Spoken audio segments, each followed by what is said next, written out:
we have the final features for the Minecraft Mounts of Mayhem drop, as well as Minecraft Java code obfuscation. Let's go ahead and take a look at what is going on right now. First thing is, after how many years has it been since the Nether update, we finally have a netherite horse armor in the game. I remember sitting in 8th grade when the Nether update was in the works, and I always wondered, why did they never touch horse armor? And now that especially we got Nautilus netherite armor, it was only time that horses finally got their proper netherite armor. I can't believe it took this long, but I'm sure glad it's here. And then the other new feature, which was kind of a surprise, which is the last new thing, and I guess you could count it as a new mount-ish.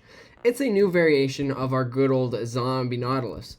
If we go over here into this warm, corally ocean biome, and we go ahead and spawn a Nautilus, it's filled with coral. The green is slightly different, and the broken bits of its shell are different than the original Zombie Nautilus as well.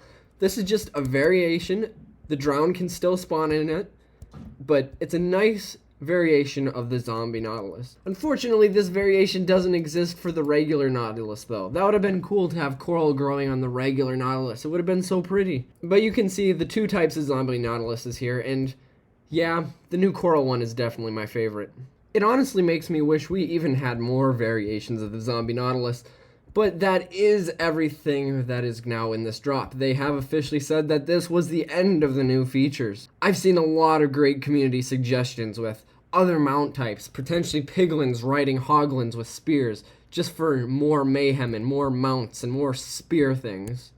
Unfortunately, that doesn't seem like that's the case. What you see is what you get, and honestly, it's more than I had originally thought when we originally got out of Minecraft Live. I was hoping for some more, but it's already November. The drop's going to be releasing sooner than we can even imagine. I'm glad we got more variations of the Nautilus, and I'm really happy that we got those camels in the other snapshot. There's more mayhem in the Mounts of Mayhem, and I really like that. But that's not the only thing going on with Mounts of Mayhem. Going on with Mounts of Mayhem news, they're removing obfuscation in a Java edition. This basically means that when you get your copy of the code of Minecraft, it's no longer a scrambled mess. The code is no longer hidden. Guess what? That makes the modding community really, really happy because they no longer have to do all the guesswork and use third-party tools to decipher what's going on in the scrambled code.